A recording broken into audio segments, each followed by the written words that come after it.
We are the keepers of the flame, the sacred order. Let the ceremony begin.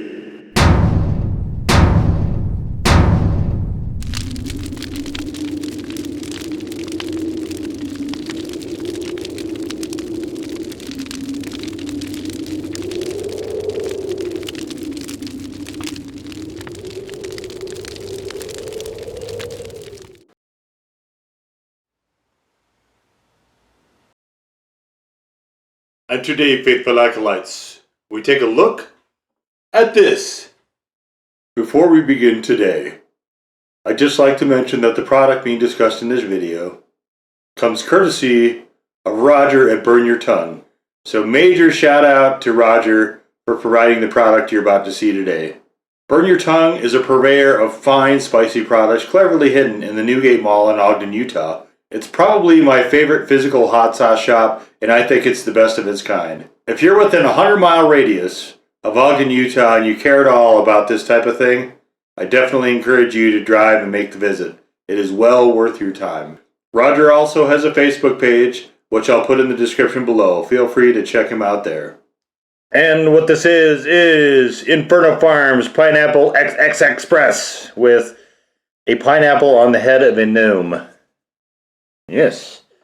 All right, what do we got here? What's our label copy say? We have reminiscent of a tropical island paradise. This all natural free, blah, blah, blah, blah, blah, blah, blah. Okay, whatever. All right, so it's not going to melt your face off. Greg Foster, of course, as I mentioned in the review, the current, as of the time of filming, world champion in eating fresh reapers. But, you know, you don't always want to just fry yourself every single time out with hot sauce. So the sauces are not reflective of his bulk pepper eating prowess by any means. So let's take a look at the ingredient panel. We have fresh pineapple, fresh lime juice, yellow bell pepper, Scotch bonnet pepper, apple cider vinegar, brown sugar, ginger root, water, spices, sea salt, and xanthan gum. So, you can see it's definitely more along these lines here. It's this really, and if you saw the initial time I posted this, I actually made an error, and I will correct that by the time you guys see this video. But I said it was habanero pineapple. It's not. It's Scotch bonnet pineapple. But you're talking a very, very, very minor difference as far as the final outcome. Personally, I like Scotch peppers better, but again, it's there's not a whole world of difference between those cousins. So we can see we have a sort of, I'm not even sure what color you'd call this. Kind of a light greenish, key lime-ish maybe, somewhere in there. Maybe not quite that green. Green brown? I don't know. I'm not sure what color you even call this. It's got a little edging towards gold. Let's try it with the white point and see how it looks. You can see it pours like a really thin applesauce. And actually, that's kind of what it looks like, you know, if I'm being honest here. So you can see there are bits in there. It is whatever color this actually is. Golden yellow. It yellows out at the edges. You can see it does stick pretty readily to things. It's a color that I'm not in love with, but it's not unappetizing, like on the level of the El Yucateco green habanero. So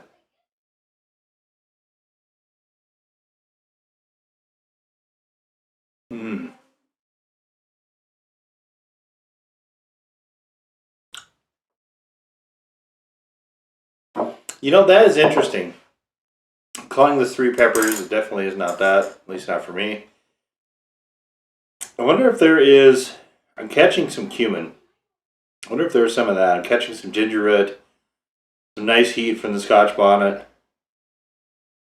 a little bit of pineapple, a little bit more of lime juice. And if there is a problem I have with this sauce, it is that. I could definitely live without the lime juice. And it just throws me. I think that's my big problem with it. I don't hate lime or anything like that. It just throws me when it comes up here. This is also a sauce that you need to agitate fairly frequently to keep it all together. Even with the addition of xanthan gum.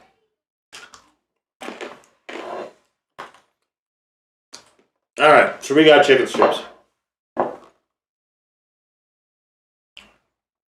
I think this would work really well with almost anything Caribbean though. There is a lot going on that it's a little bit reminiscent of some of the jerk flavors.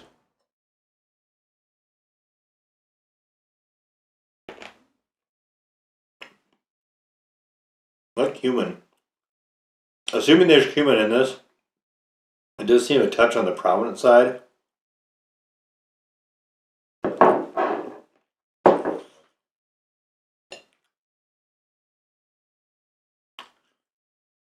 Most of the time I think we see it in things like Mexican dishes, but I have run across it elsewhere.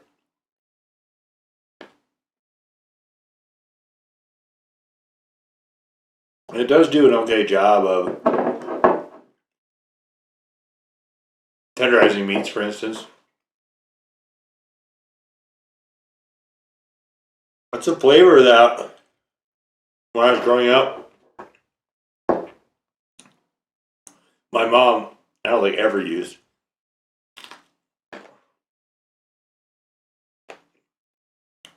And once I tried it for the first time, and it was such a novel experience that I wanted it all the time, and it was probably too much. And I got a little bit of overkill. I think I got burnt out on it.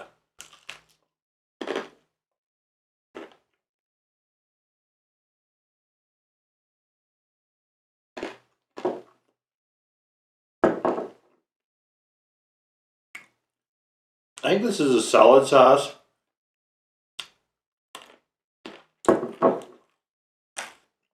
I love the ginger in there. That might be my favorite part. I love fresh ginger. I love candied ginger. Ginger. I love ginger. I don't like gingerbread cookies. Fresh ginger. And this would be really good on fish tacos. There's not a Rubio's where I am anymore. If there was,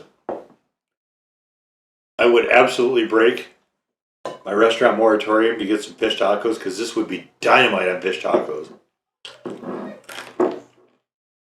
As it is, on chicken strips it's okay. The fish tacos though, oh my gosh.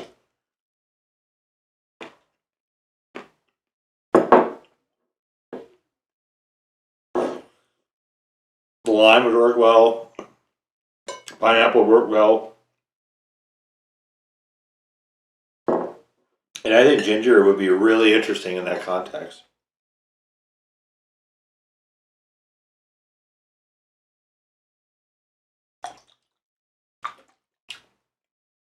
Shook it up before I started the video.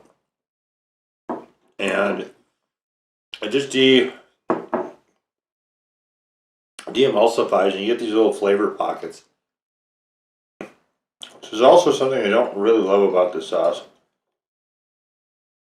I mean, it's not enough to make you stop eating it.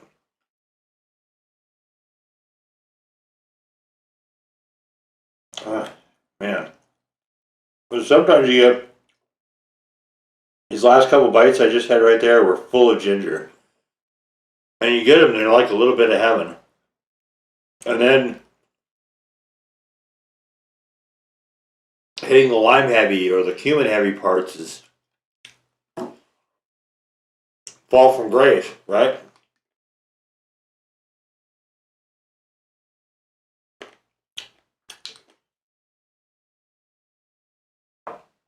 You can use a lot of this. I'm gonna re-up this And at this point, I have a really, I'd say a pretty mild tongue burn, mouth burn. Just enough to let you know it's there.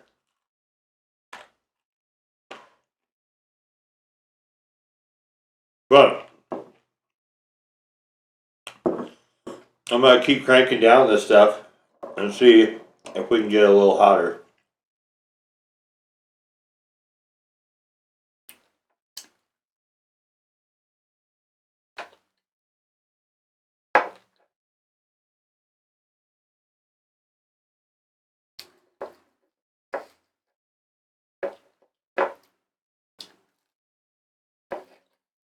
So,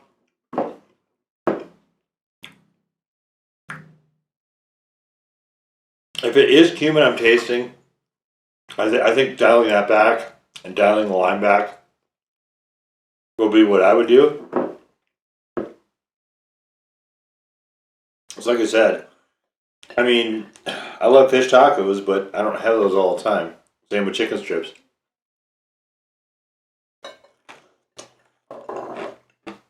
And it'd be nice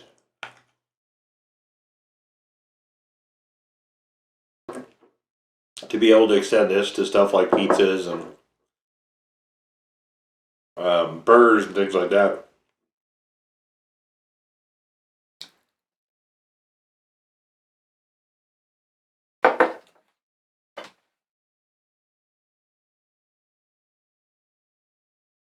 I mean, it's unique. It's different. You know, it's solid. I think the website said you've been a chef for 20 years.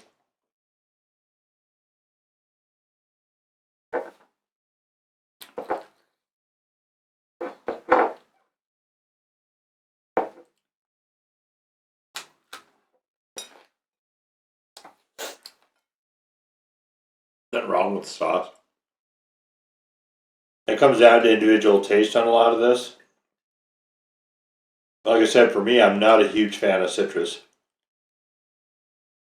I can't think of any sauce I've had, any hot sauce I've had that's been citrus heavy that was not aimed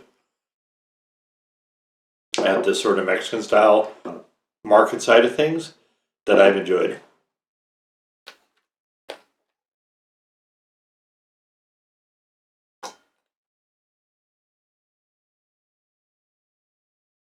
Or at least enjoyed to, respect where it's up near the top, upper echelon, as it were.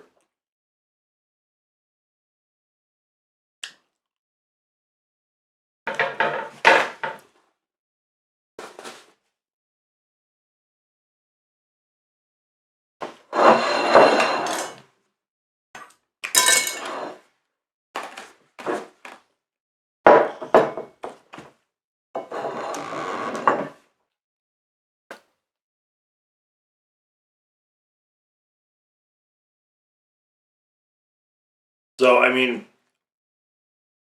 I don't think we ever got any really kind of crazy superheat out of this. I put it at a low 1, somewhere between a 1 or 2, but probably more towards the 1 side of things, even after all that I had of this, just in this video.